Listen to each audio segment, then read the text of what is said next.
Namaste. In our spiritual awakening process, we experience while we are purging, we come face to face with certain aspects within us, aspects which show how we feel unworthy, how we hate ourselves. This hatred towards the self, it is there at various levels, but then it is expressed differently at different levels. You will come face to face with your own self-hatred when you advance much ahead in the process. But even before that, you will release certain ideas within you which are telling you that you're not worthy of higher things, worthy of divine love. At sometimes you might feel overwhelmed with gratitude when you have certain spiritual experiences, but then the idea or emotion might return that maybe I'm not worthy of such love, or what did I do to deserve such love from the divine? I will be talking about this topic today.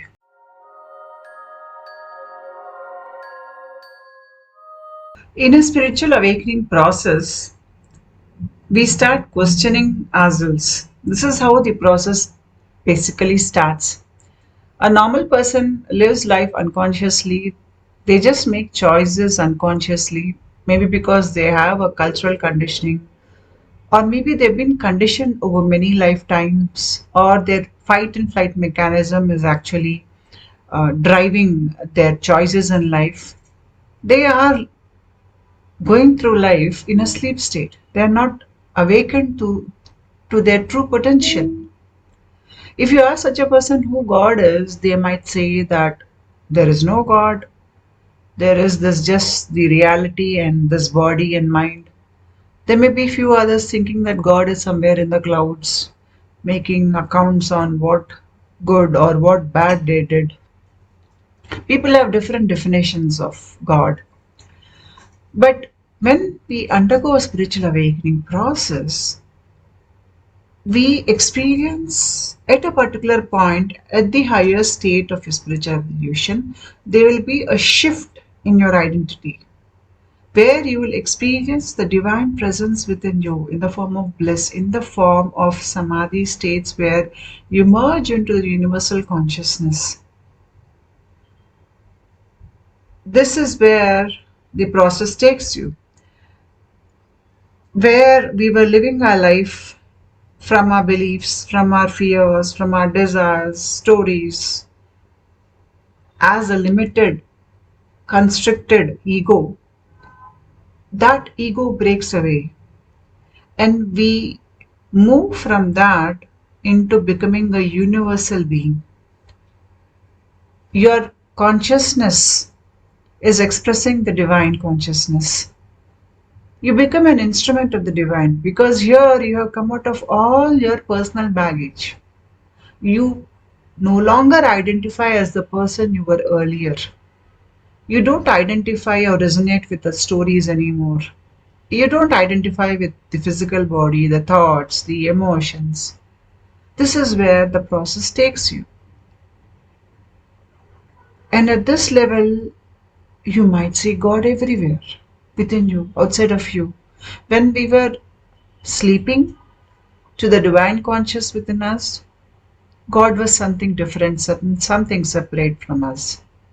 But when we wake up, we realize God is all that is there. Wherever you see, it is just the divine consciousness playing the game of life. To explain this better, the spiritual awakening process generally it goes step by step. We increase in vibration. As we are increasing in vibration, we are experiencing higher states. States we were not aware of earlier in our journey. Now the veil is moving aside and we can see more of our inner light and truth.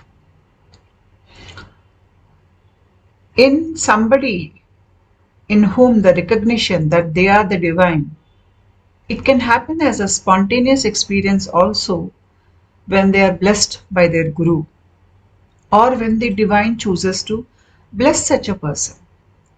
It is just an instant flash where they know that they are the divine. But to maintain this idea as a daily part of your life becomes difficult. Though at a level we all understand, or most of us understand, that we are just the expression of the divine,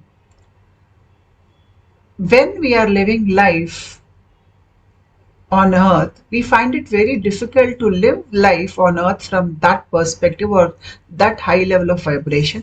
The reason being that the spiritual awakening process or a transformation process is not a mental activity.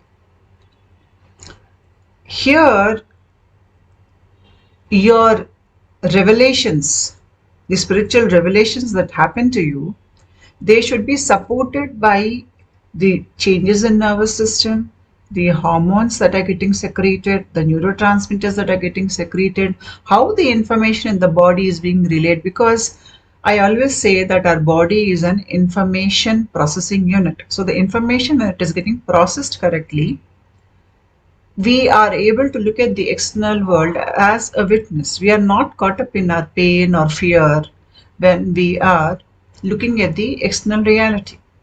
When the information is not being processed correctly, that is when we get caught up in fear. We freeze in time, in memories, good, bad, pain, fear, desires. All these things,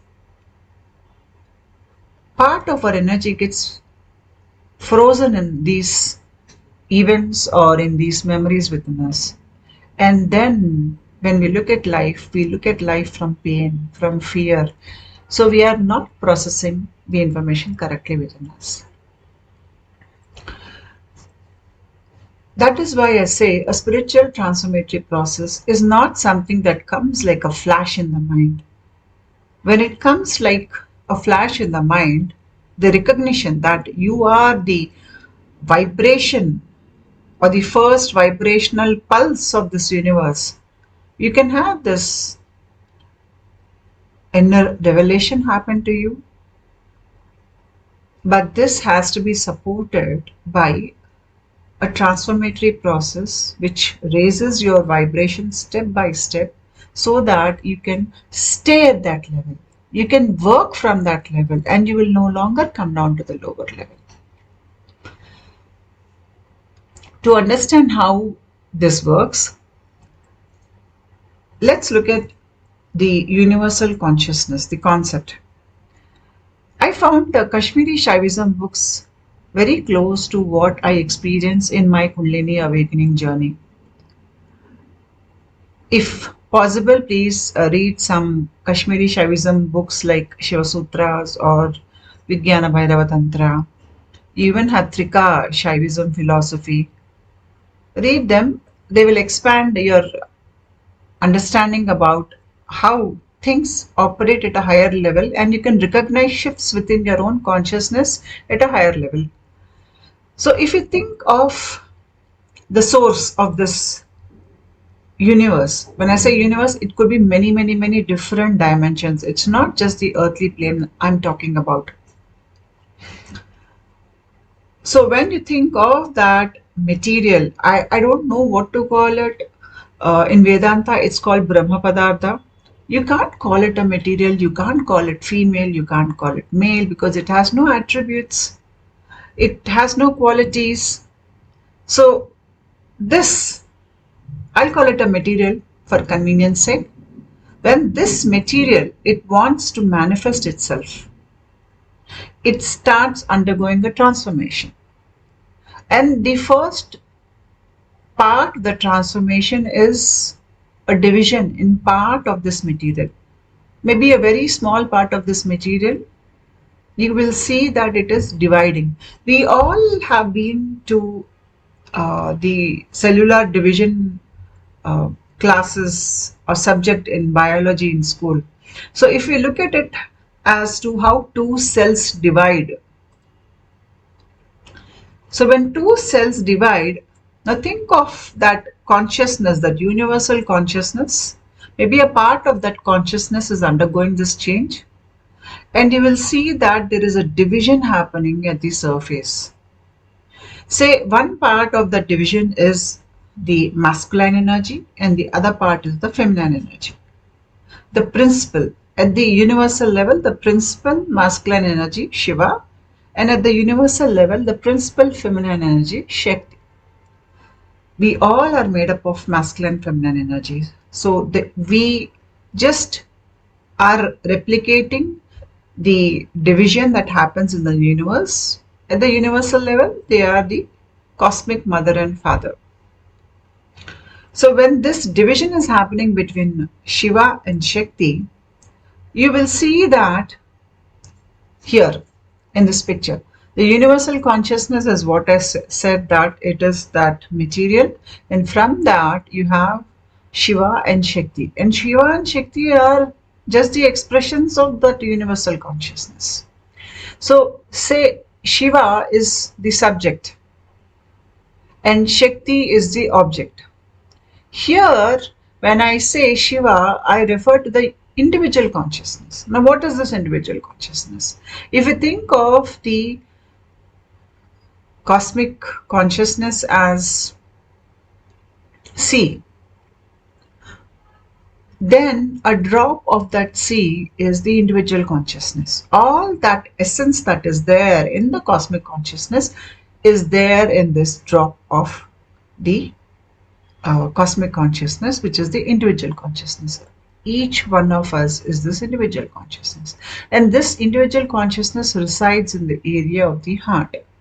This individual consciousness is witnessing us over many lifetimes, but it does not participate or get involved in what we do in the physical dimension.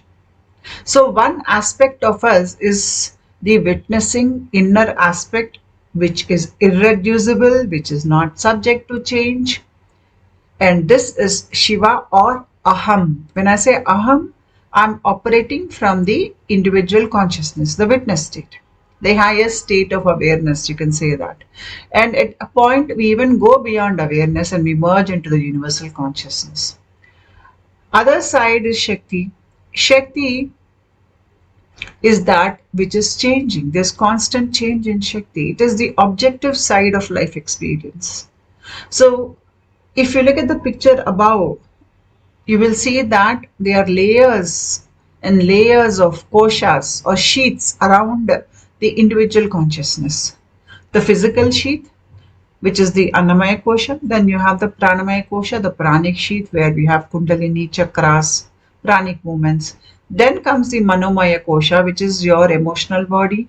Then the Vijnanamaya kosha, which is your intellectual body, thought body. Then the bliss sheath.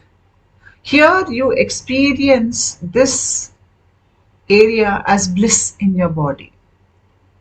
And in this is the individual consciousness. It is represented as Om in the picture. So the Shakti side, it is the Idham, that object which is constantly changing. Everything that you see outside is undergoing a lot of change. Your mind undergoes a lot of change. Your body ages. So everything pertaining to the external dimension, other dimensions which exist in the creation of Shakti, our body, mind, everything are just the Shakti. They are just the false layers we have taken on to experience life in the physical dimension. Whereas the individual consciousness, when you are stripped away of all the layers, you exist as this individual consciousness. We have 3 levels of impurities, and these impurities are called as malas. Mala means impurity. The first mala is anavamala. Anavamala is that when you are separated from the source. Like I just told you that if the universal consciousness is a sea, then each one of us is a drop of that sea. So that first separation from source, where you become a drop, is the anavamala, the first division. And here you start thinking that you are different, God is different. Here you have an identity at a very high level. And after this comes the Maya Mala. That is the veil of Maya, the power of Maya. Maya brings about forgetfulness, it brings about limitation. Now we get identified with limited things. Our knowledge becomes limited. Our ability to understand things becomes limited. We are limited by space, by time. We have past, we have future. All these limitations, and on top of this we have this forgetfulness where we forget that we are the individual consciousness. This is the power of Maya that is working on you. This is another level of impurity. And the various layers get come into action where now you are in this physical body with uh, emotional and mental apparatus that sort of is trying to make sense of the outer world, make sense of the inner world, and there is constant change here. By this time we come into a very low vibrational state. And then comes the karma mala, the impurity of karma, where we identify as being the doer, the experiencer, the victim, the perpetrator, the rescuer. You identify with different roles that you're playing. And when you identify as being something, or when you subscribe to a belief, when you subscribe to a particular opinion, you subscribe to your emotions, your stories, you think they all are real, you get caught up in karma, the karma of good and bad. So now you have the karma mala, and the karma mala further restricts your intelligence, your awareness. And now you are this being that is caught up in bondage of life and death. So there is life, there's death, there's life, there's death. You're caught up in these cycles. By this time you come here, your body vibration is very low. So when we are going back to the source, most people will notice that they're questioning life. When we question life, there is an inner change that is happening. We are trying to wake up from the sleep. Because a normal person, no matter how active he is in the external world, maybe he is, traveling a lot, maybe he is working a lot, but he is still asleep spiritually. It is only when he starts questioning life that he starts waking up to the reality that exists beyond this body and mind. So when we undergo the spiritual transformation process, the objective side or the idham side is still very prominent. We don't experience ourselves as an individual consciousness because we are still in a low vibration, caught up in our emotions, in our thoughts, in our experiences, crying, maybe enjoying. So here we have still not experienced the individual consciousness.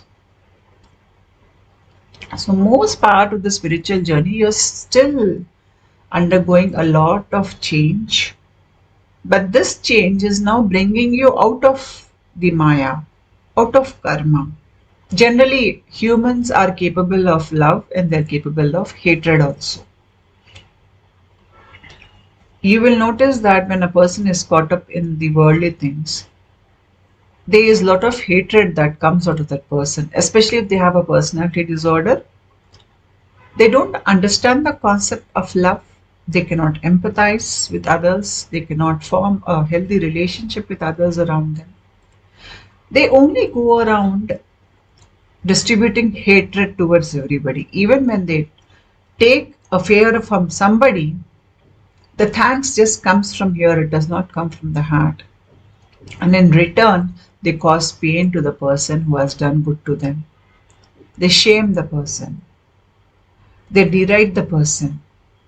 So many people, even to this day, they go around, spreading hatred to others, to those who are outside their home and to those who are inside their home. Abuse, beating up people, controlling people. That is because the vibratory state of earth is at that level where a lot of You can say souls are born here from much darker astral worlds, and so they can only give what they have, and what they have is hatred and ignorance, and that is what they give out. But then, this very person, when he undergoes a spiritual transformation, it will take many, many, many lifetimes. The same person will become a saint. This is how the transformation happens. So, we have conditioning. In wherever you are born, you will have religious conditioning, cultural conditioning, some kind of family conditioning. There are things you like, things you don't like.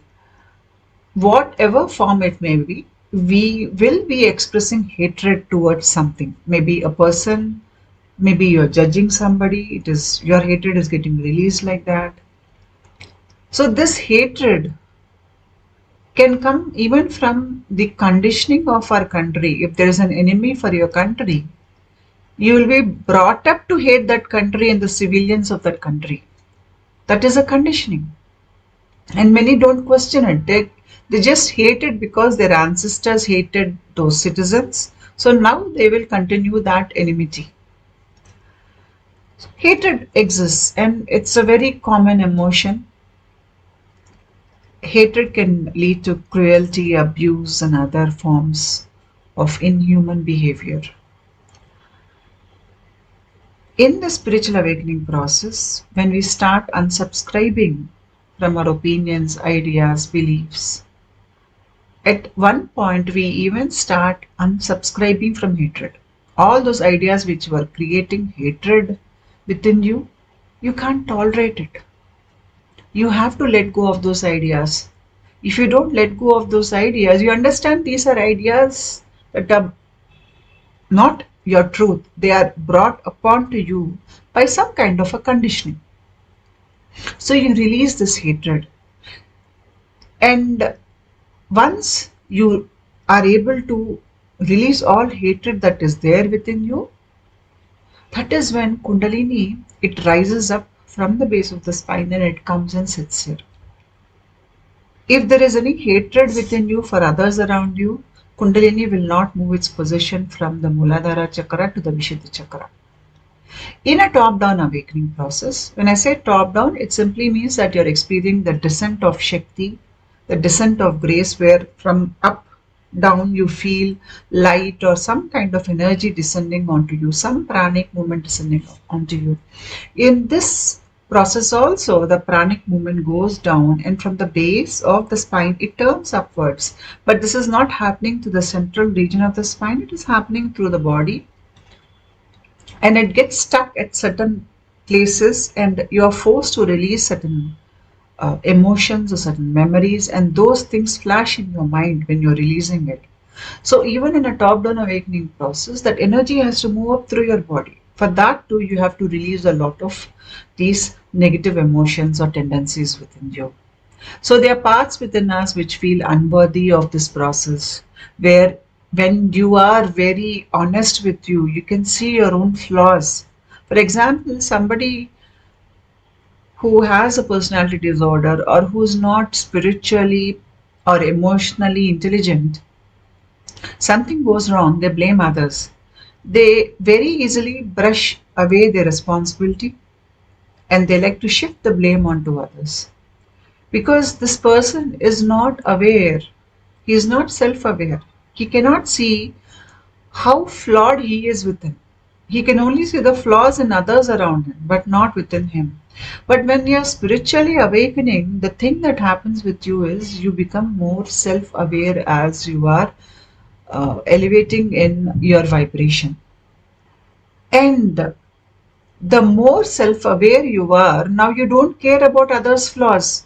No matter what happens outside, you want to correct yourself within, and you go within every time to correct yourself. And when you're going within, this is when you realize how flawed you are. And this realization that you're so flawed within, it raises doubts and concerns. Doubts like, am I worthy of this process? I have so much to work through. And how is it that I'm able to attract this grace from God?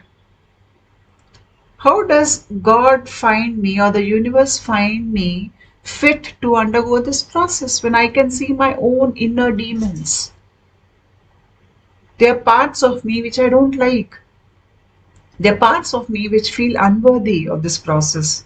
But of course, this is again followed with immense gratitude towards God's grace or the grace that comes from your Guru.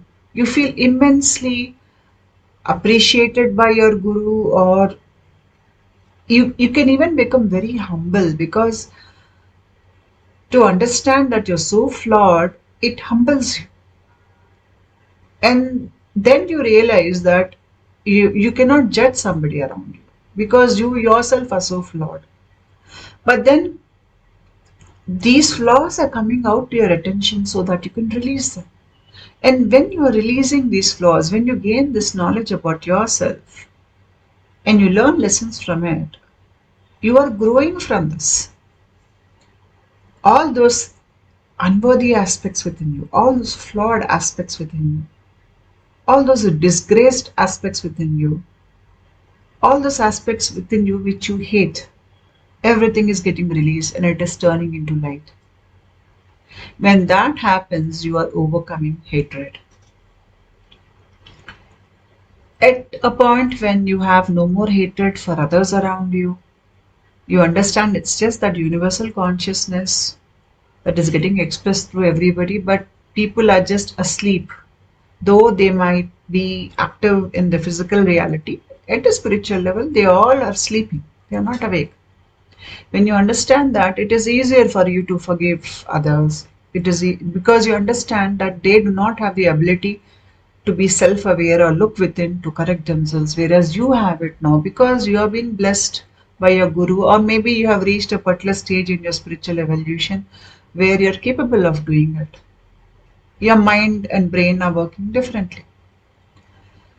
But even here, you're still in the idam or the object side of the process. You have not moved into the aham, the Shiva side of the process.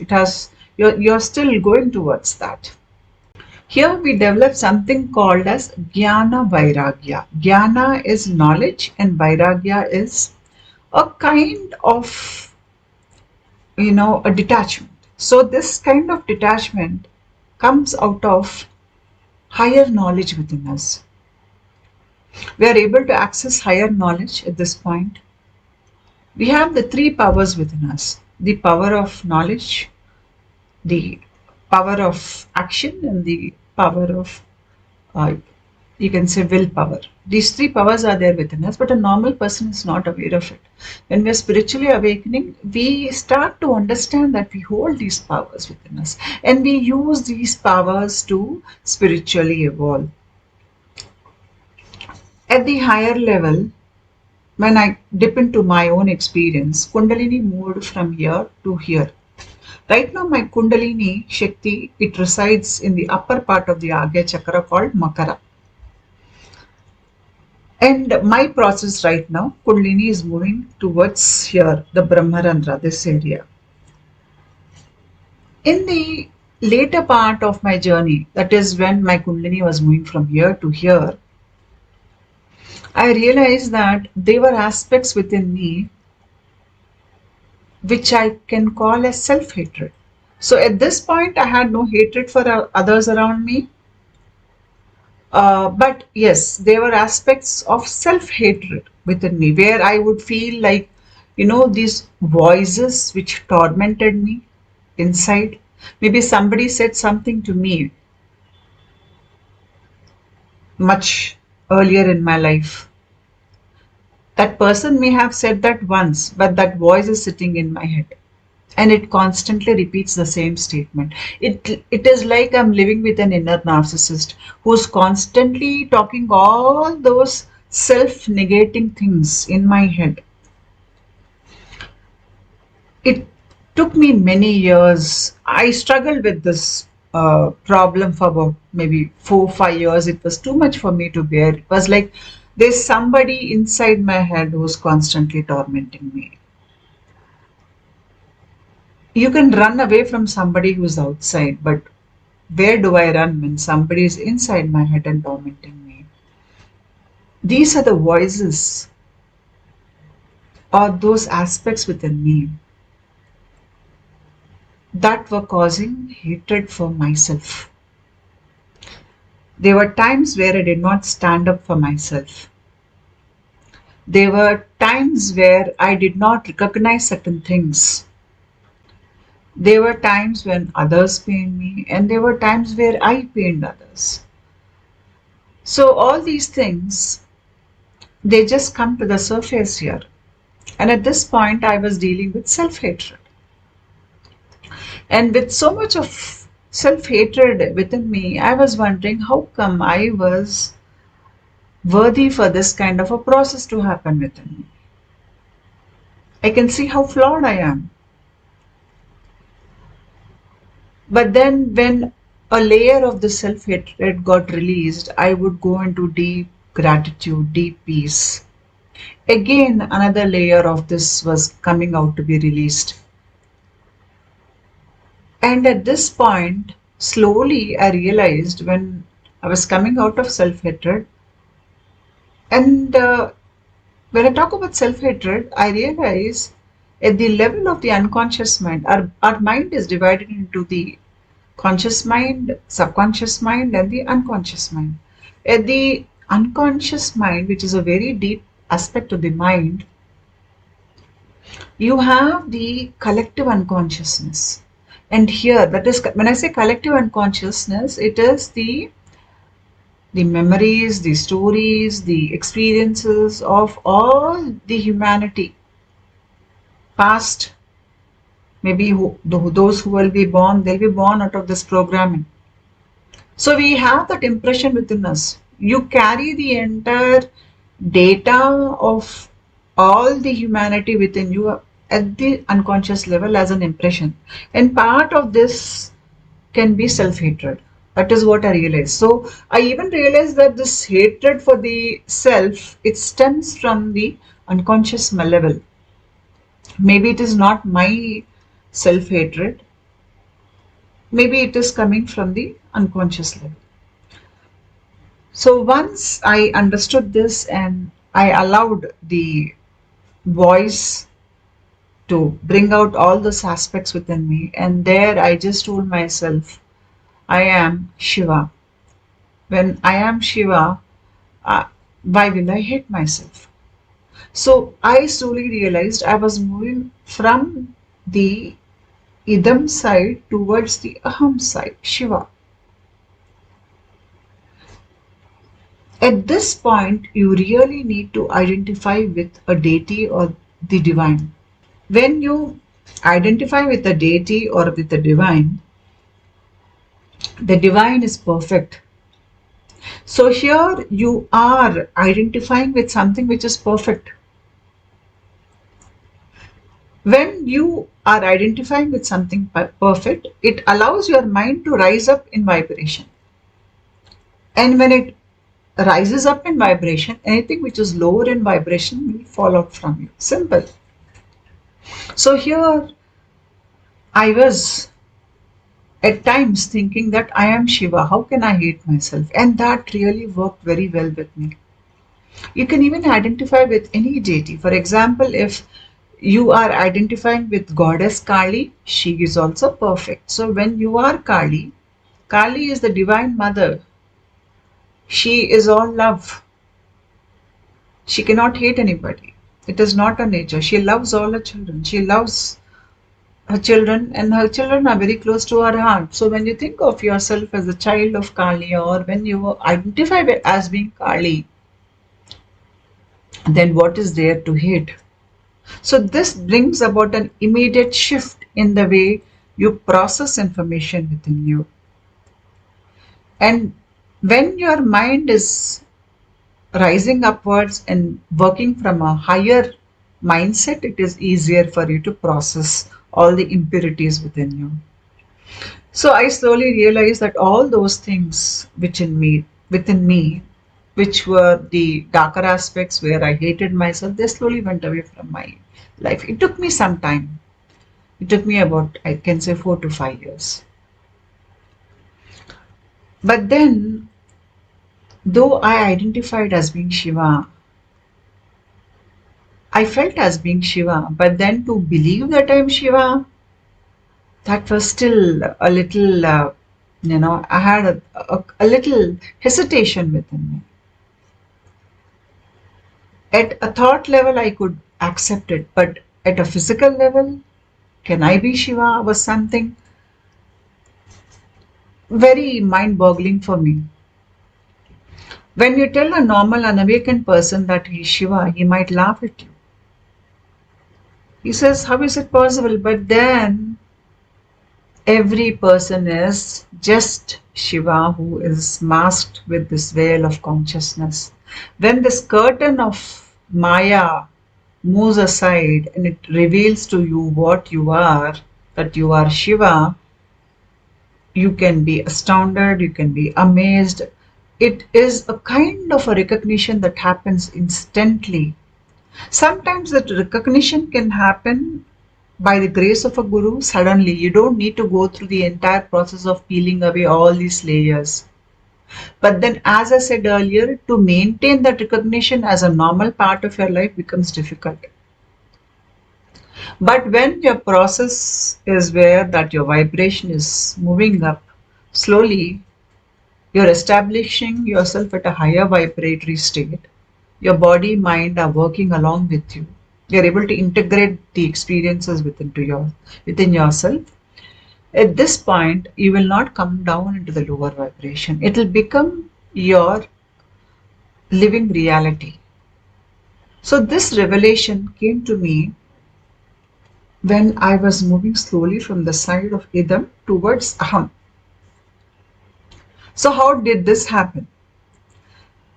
When my Kundalini came here, the right and left parts of my brain were rewiring.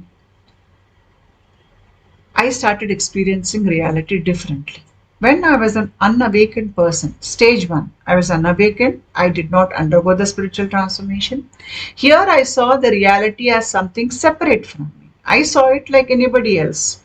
I am this body, I am this mind, the external dimension is real. This is how I felt. But then when my vibratory state was increasing, at some point within me, I felt that there's something beyond all these things which I see. Maybe there's some aspect of me which is like watching all these things. And maybe I'm not this body mind. Maybe I exist beyond it. When I was questioning life, my experiences, the external reality, my body vibration was changing. My body rewiring happened, the left and the right side merged, then my brain rewiring was happening. At this point, I started experiencing the external reality within my mind. The way I was looking at the world, the perception of reality totally changed. Earlier, I thought it was outside. Later on, at a higher level, I realized that this reality, it exists within me. Now I was experiencing the external reality as part of myself. It is coming from within me. This is how I was seeing it. So now I had this understanding that if something outside is not working for me, then instead of trying to control the external event, I understood that I have to control myself. I have to change myself. I was using the external reality as a mirror to understand myself. There was nothing to fear. I never felt threatened after that because everything comes from within me. And this understanding, it brought a major shift within my understanding of life. And this was where I realized that if the external reality comes from within me, then what is it within me that is creating this? And at that point, I was having this nervous connection wiring between my heart and the brain. I was becoming more heart centered. A lot of activity in this region. So what was happening here is I'm moving away from the objective side of the experience to the subject side of the experience. By this time, I have peeled away all those layers. I've opened up the subconscious mind, uh, worked through all my pain, trauma, all those various emotions. And now I was making the shift from this side to the side of Aham, or the subjective side of the experience. Thereafter, in the process, when I went much ahead, my perception of reality changed further. Earlier, I told you that I would see the external reality as a part of within me. It is coming from within me. So I didn't have to change anything outside. I just had to change myself. That's all. Now I was seeing this reality within my mind. And at a point, I felt like all the faces, all those things which I see in the outer reality, everything, they were just merging together to become a state of pranic movement. Now, the kind of pranic movement I talk about here is not that pranic movement that happens in your body. This is the prana which is there at the universal level. And from this prana, the various uh, aspects of the universe emerge, from the subtle to the gross. So here, when we think of something, when we are emoting something, it is happening because this pranic energy at a higher level within us is changing forms. So all those things that you see externally, your emotions, your thoughts, they are just change of prana. When the prana is moving, it is changing, you experience all these things. When the prana within you stills at a higher point, everything for you vanishes.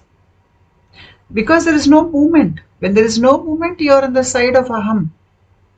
So just before this happened with me, what I experienced was I was seeing the faces in my life, the situations, the surroundings, everything as a hazy experience within me, where everything is intermingled.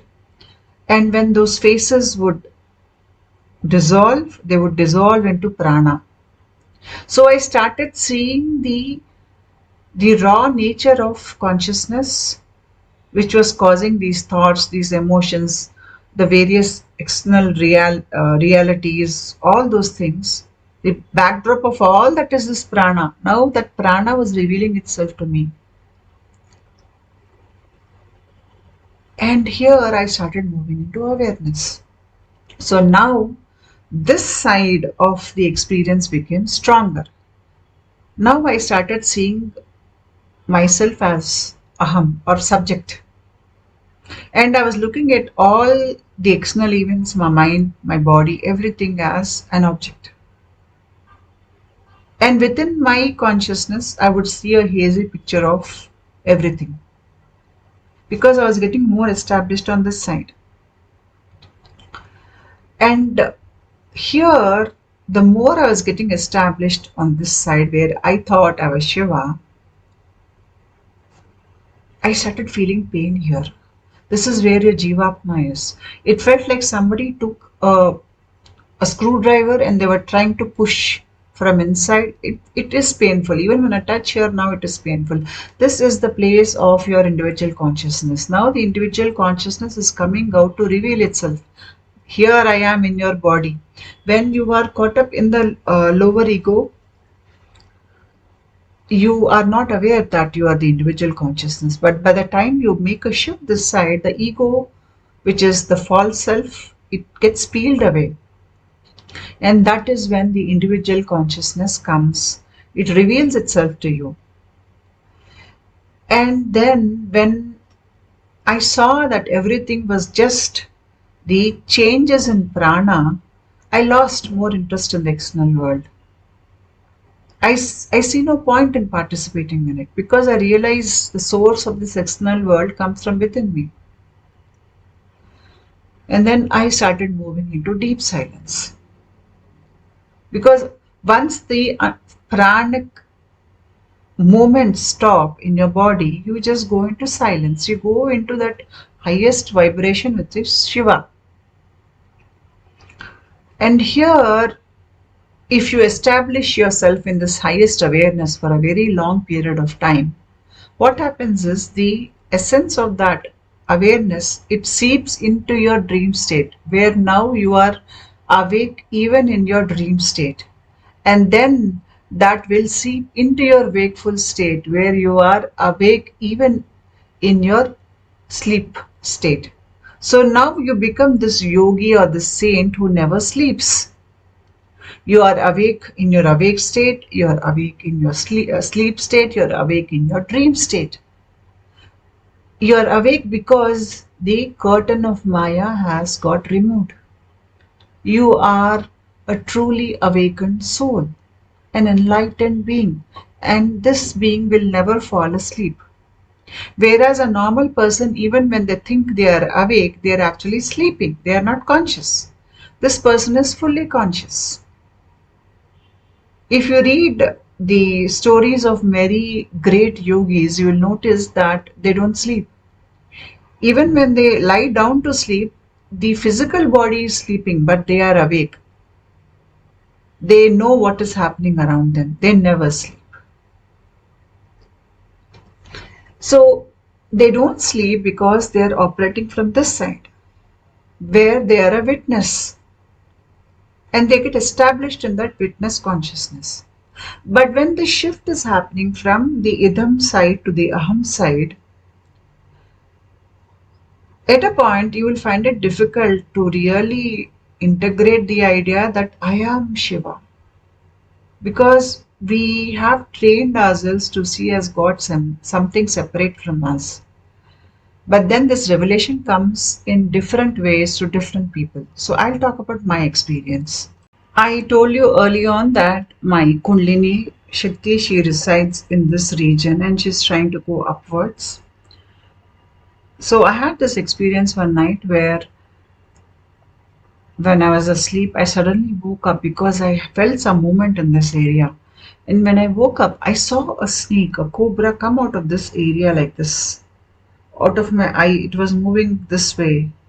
It was that Kundalini Shakti. I was amazed because I knew that Kundalini Shakti is like a cobra, a snake, and it has shifted its position from the Muladhara chakra. It is sitting here, but I had no idea it will come out like that. I never read that in any books.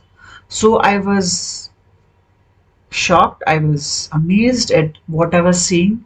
And then I just sat there. That cobra, it came down, it went around my neck, it sort of coiled around my neck, and then it came and sat like this. I could feel the hood of the cobra rubbing my cheek here. I was just sitting in the middle of the night on my bed with this subtle light cobra coiled around my neck and sitting like this. That was when the revelation came to me that I am Shiva. It was like a kind of a curtain just moved away. So my Kundalini Shakti was telling me that you are Shiva. Everybody is Shiva. It is just that they are so caught up in Maya that they don't realize it. And then the very little hesitation within me, the very little aspects of me which were not able to integrate this idea that I am Shiva, all those things vanished. And then I was moving into this awareness, the silence. I was seeing myself as Shiva. Here, the shift has happened from the idham towards the aham. By the time you reach here, you have taken back your powers of knowledge, action, and will. You have experienced the bliss states of the bliss body. And here you are experiencing yourself as the first creative pulsation of the universe. Now here still the Anavamala is there. Anavamala is that which separates your consciousness from the universal consciousness. That is still there, and many keep it because they don't want to merge completely into the universal consciousness. If they drop that, they will merge completely into universal consciousness. At this point, the person goes into states of samadhi, very high states of samadhi, where he becomes one with the universal consciousness. In many such experiences, when the yogi returns back to normal state of consciousness, they cannot recall what happened in the state of samadhi because they become one with the universal consciousness. This yogi or the saint becomes a self-realized being, and he hereafter operates on earth till his lifetime, because we have to live on earth until our prarabdha karma. In karmas, you have many types. Most of your karma is gone. What is left is only prarabdha karma. If prarabdha karma is not there, you cannot live on earth. So that last bit of karma is retained so that you can do your remaining spiritual work on earth. Maybe you can give that message to others around you. Maybe you can help others to awaken to their reality. So that little karma is required by that yogi to keep him on earth dimension. Except for that, this person has no interest in playing the game of life, and they are always awake. They don't suddenly come take on emotions, get angry. They don't again go out to prove something in this world. They don't have to do that. It's over. That game is over for them. Even when you see this yogi expressing anger, it is only an act. They know it is an act. For them now, life is just an act. So they see themselves as actors who are in a drama stage. They don't take life too seriously, and hence their vibrative state is always high, and they are the self-realized beings. This is where the process takes us to. And this process, to some extent, yes, we can do it on our own, but we actually need a guru. Without the guru's grace, this process is impossible, or the divine grace for that matter. So when the aspects within you which feel unworthy, which feel a lot of hatred, where you are deriding yourself, when such aspects within you come out, release them out and connect to a higher deity, or make an affirmation that you are the divine. When you are constantly chanting a mantra, you become the deity. For example, you take the mantra of Lalita Devi. You're constantly chanting a mantra, you are identifying as Lalita Devi. When you do that, your mind is operating from a different dimension. It is very easy to drop away these little flaws within us. It gets easier. Where I did not understand this, it took me many years. When you understand this, you can do it within few months.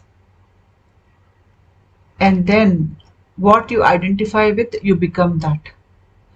And at the source of all these experiences, no matter which deity or what path you follow, you will get the understanding as an experience that you are Shiva. Thank you.